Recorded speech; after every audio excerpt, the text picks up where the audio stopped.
È ritornata dopo 2 anni di sospensione dovuta alla pandemia la manifestazione denominata Venera Villa, un evento che apre il ricco cartello di iniziative in calendario della festa dedicata al Santo Nero San Calogero. Quest'anno la manifestazione si è svolta presso Piazza Stazione. L'evento è stato un momento per stare insieme che ha caratterizzato particolarmente l'inizio della festa del Santo Nero, offrendo ai partecipanti cibo da strada, tanta musica, ma anche una torta cannolo mega fatta dallo chef Giovanni Mangione, che ha inaugurato la serata con la distribuzione di tanti cannoli a cura dell'associazione Chef Agrigentini. Alle 20, quindi, dopo l'inaugurazione, la degustazione dei prodotti tipici agrigentini, dei panini di San Calogero, la salsiccia, la distribuzione dei prodotti caseari locali. Quindi si è passati allo spettacolo, presentato dal collega giornalista Davide Sardo, che ha visto tanti protagonisti.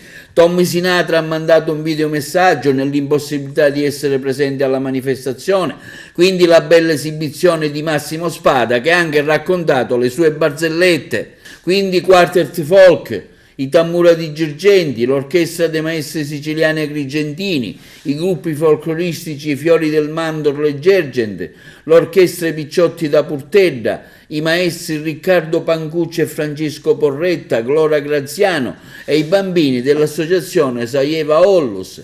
Ricordiamo che giorni fa Marcello Giavarini, nella sua qualità di ex presidente della squadra di calcio dell'Akragas, effettuò una donazione proprio al comitato organizzatore dell'evento, donando 7.500 euro per la buona riuscita dello stesso. Allora, dopo 2 anni, come hai detto bene, si ritorna di nuovo con le antiche tradizioni. Prima di tutte che apre la festa è questo Venera Villa, che quest'anno diciamo che abbiamo messo su uno spettacolo molto gradevole e con artisti di un certo livello. La presenza delle persone qua vedo che è già abbastanza numerosa. Ora cominceremo e che dire, viva San Calò, mi raccomando a tutti quanti di osservare le direttive da parte delle autorità militari, civili, che ci hanno imposto una serie di restrizioni. Diciamo restrizioni, ma è giusto osservarle perché purtroppo il Covid ancora gira qui in mezzo a noi. Oggi mi hanno invitato i ragazzi perché di solito faccio la mega torta di San Calogero, per motivi anche di lavoro l'ho dovuto un po' trascurare. Poi i ragazzi mi hanno invitato anche per fare una piccola torta, diciamo rispetto a quella che faccio di solito, che si parla di 500-600 kg. Questa è una torta, penso, presumo un 250 kg, che è una torta cannolo, con un pan di Spagna, ricotta fresca di pecora, cialde di cannoli e poi della frutta candita. Ovviamente è il tema di San Calogero. Siamo qua con il mio staff, abbiamo fatto anche la chiesa di San Calogero fatta di polisterolo, poi fatta anche con una pettura di pasta di mandorla che sembra sabbia, cioccolato plastico, pasta di zucchero, comunque tutto commestibile. E oggi siamo qua abbiamo accettato volentieri l'invito e siamo qua che aspettiamo anche le persone che vengono a degustare la torta. Io in merito posso dire solo di essere molto felice di essere qui perché è la prima volta che mi chiamano per questi festeggiamenti. Felice di essere ad Agrigento. Agrigento storicamente è una piazza che mi porta bene e il pubblico agrigentino è un pubblico che mi ha sempre accolto con molto calore. Quindi felice di essere qui, felice di fare questa esperienza e soprattutto felice di ritornare a una pseudo normalità che ci ha visto prigionieri per 2 anni e mezzo. Una delle mie barzellette in questo momento, quella estemporanea, non l'avevo preparato. Ci sono 2 amici, 2 vecchi, uno fa all'altro, dice: ma come va con tua moglie dal punto di vista? Ma dice: io mi scordai. Cioè, poi ogni volta che succede 5 minuti e finisce. Dice: no, io ancora, dice, ogni giorno è minimo un'ora. Dice: ma come fai? È perché bisogna inventare dei giochi di ruolo.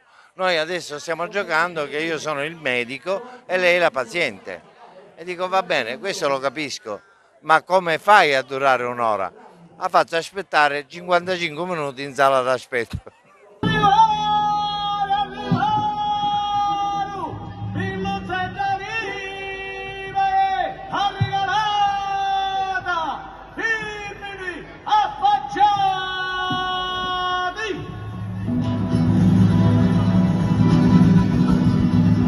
Villaio viva!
Madina